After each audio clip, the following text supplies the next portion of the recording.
Welcome back to Houston Life. It's a story of redemption and resilience. Local artist Tory Bush grew up in rural Southwest Louisiana with a love for drawing and a love for dogs. As a kid, he was fascinated with learning about each breed's purpose and how best he could train them. And his future as an artist and dog trainer was looking promising until one moment changed the course of his life. I was drawing before I could even write. I couldn't spell, but I can draw whatever I was trying to explain. So it just came second nature to me. The universe for Ultimate Guard Dogz is huge. Tory, if you gave him 2 hours of your time, he would be able to tell you probably about 50 different stories that could all have their own individual comics. I read all sorts of dog books, and every time I would read a dog book, I would read their breed qualities. And when you read a dog's breed qualities, it's like superpowers. Like if you read a stat sheet on a comic book character, they tell you like, oh, he does this, he does this, he does this. And then when you read the book about the dog, you're like, wow, these dogs are like superheroes. Every dog was bred for a purpose. And I think that every person has a purpose in their life. You have to find your purpose. You have to go within yourself and find your purpose and find out what you're really made for, what you really like to do. Like I train dogs for a living. I'm with dogs every day. I draw. This is what I do. This is what I love. This is what comes natural to me.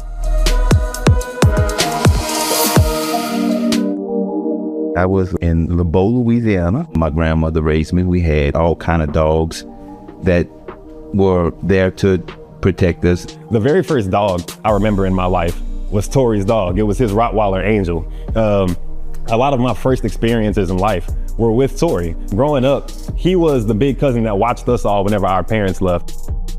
My life growing up was kind of hard. You know, I didn't grow up with my parents and we didn't have much of anything. You know, we grew up real poor. And like for me, drawing was just a pastime. I didn't think drawing could take me anywhere. I just could do it. So my teacher, Miss Jenny Knott, she would see my art and give us an assignment, and I would blow it out of the water. And she would take them, and on a Monday I would have a certificate or a ribbon.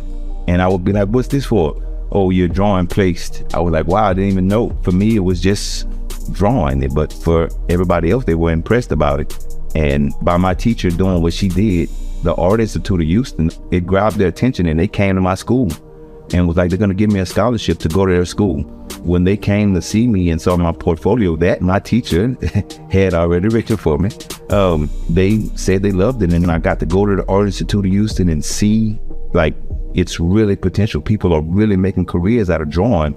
I was like, okay, I could really do something, but trying to adapt to, you know, the city life. You know, you're in a small town and the streets different from big city streets, you know, and when you get to the big city streets, is like they say, it'll take you fast. So when I came to school, I only went one semester, and that first semester I was already in jail. Tory was incarcerated for as long as I can remember as a kid. It was tough, and he went to prison when I was pretty young. I was 7 years old when Tory went to prison, but he'd been around my entire life for as long as I could remember. And then as a kid, you're so naive. You don't really know what's going on at all times, and your parents don't always want to give you all the information. So Tory was just gone one day, and I didn't know what happened. The beginning of 2002, I got the charge of aggravated robbery with a deadly weapon. Once I got in prison and got thinking about like, man, what is it to do? I wasn't going to commissary, wasn't getting letters, wasn't getting visits or anything like that. All I had was drawing, and people wanted portraits for their family. People wanted tattoos. People wanted stuff like that, and I can draw. So that's how I survived. I survived in prison by drawing and, you know, cutting hair and things like that, using skills. And I learned that I was self-sufficient. I didn't need anybody to send me money. I didn't need any of that. I was in here making and taking care of myself in the worst kind of situation you could ever think of, you know? We would get drawings in the mail sometimes, and it would be something that Tory would send us or to my mom. And I remember writing him once as a kid. Actually, I got commissary paper and whatever kind of paper I could find. I went to the law library. They had scrap papers, and I would take the scrap papers from the law library and write things and get a whole stack of them and write and drawing them. It was the same thing. Like, these are the characters that I had in my brain. Like, I could see what they were doing, you know, like, and I just wanted to write it out, read it, and follow it. And I learned how to just put them in place, just whatever I had to write on, I did. Whatever I could draw on, I did. I just figured, this is my story. I could try to tell it in a way that will make sense to everybody and be simple and don't have to use people. And I can use the things that I love, like dogs. The plot is you're in a different universe, on a different planet called Canines. And every being on this planet are related to canine. They are canine, from wolves to the domestic dog.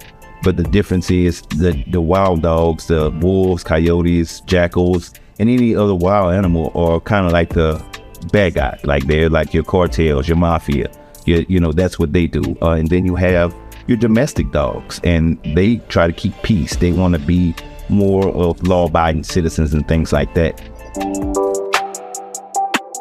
The first time I saw Tory after he got out of prison was at my high school graduation. Before I was the editor for the comic book, I was just his cousin that he was talking to about the comic book. He helped come up with a lot of ideas, and the storyline had to change because of the times. Seeing his ability to create a universe and create characters and create the story from start to finish, it really seemed like genius, in my opinion. A little bit of me is in every one of these characters because I've been in a lot of different situations, and what brought out the best of me was the hardest situations. The hardest situations bring out the person that, really needs to come out. Like, that's your hero. The hardest situations bring out the person that really needs to come out. Absolutely. We have a link to some of his work, but we're kind of just checking out some of the drawings that he left with us in the studio, and they are incredible. It's good stuff, and I like that while he was behind bars, he was able to just fuel his creative passion. Find an outlet. It's good stuff. Well, we have a link to learn more about Tory's debut graphic novel series, The Ultimate Guard Dog Unleashed, on our website, HoustonLife.tv. Just look for that scene on Houston Life section.